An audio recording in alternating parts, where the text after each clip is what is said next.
It's Brian Preston, the Money Guy. Brian, I've got another question here from a question here from Zachary.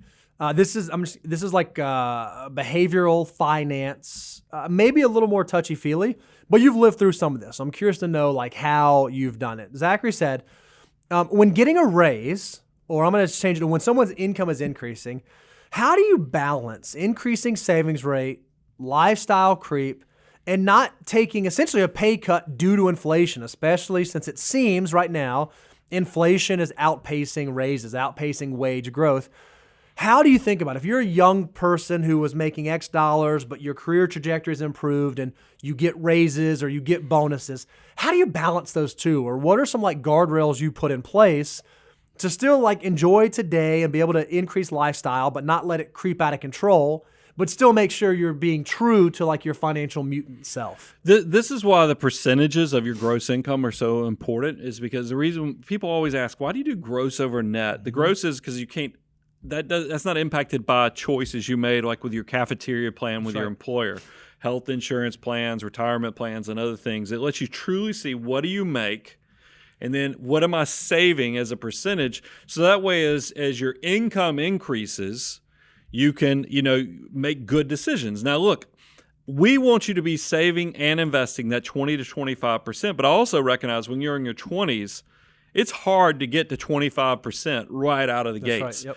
So I think that when you're younger, because every dollar does have so much potential. If you just go to moneyguy.com/resources, we have a money multiplier slide that will show you what every dollar has the potential to become by aging. You're going to quickly see the younger you are, there is tremendous exponential opportunity for every dollar that you can invest. So that should always be in the back of your brain and bouncing around as you get pay raises, especially if you're under that 20 to 25%. Because I think, especially when you're younger, when you have so much tolerance. I mean, when I was in my 20s, I didn't need a lot. It's not like you get older, I'm just going to go ahead and ruin it for you. As you get older, you kind of desire a little more comfort and other things. There's a reason when you're young, you can go share a hotel room with 7 other people and think it's okay that you're sleeping on the floor. Yep. But when you're old like me, you don't want to do that. You don't want to. You want your own bed when you go on trips with your friends and so forth. So I mean, I'm just telling you, while you're in your 20s and you can tolerate a lot, I want you to prioritize, because you will be rewarded in the future on getting that savings to 20 to 25%. Once you get over that, you have a little more freedom on the lifestyle and other things to start enjoying life. And that's why we have created the Financial Order of Operations, to kind of give you the pathway to know when you can start spending money more for saving for the kids, buying a nicer car, doing things the way you want to.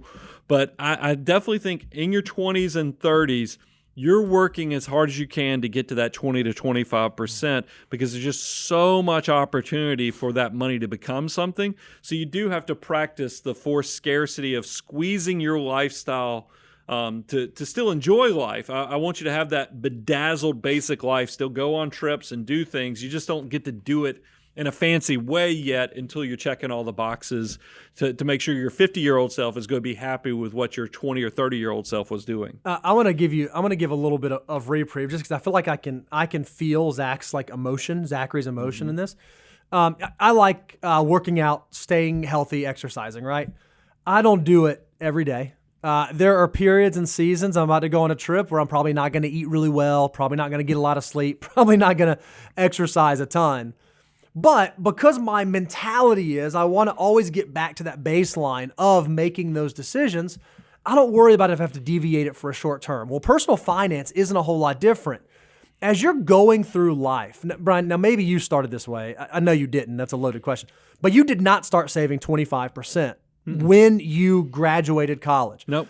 There have also been times in your financial career and trajectory where you didn't keep saving 25%. There have been seasons where you had to back it down to 20, back it down to 15, back it down. Well, I mean, when I started my first company, I described this when I've been doing some writing about the missed opportunity of my Roth IRAs I didn't fund and other things in retirement savings.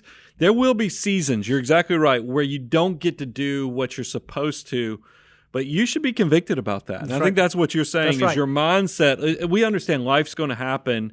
There is definitely a lot of grace and other things to You don't have to get everything right to still end up very successful, but you definitely will have that mutant mindset that you're trying everything in your power to get it back on track so this doesn't turn into that fork in the road moment that takes you down the path of lost opportunity. And so it's okay to give yourself a break, to take a breath and say, okay, you know what?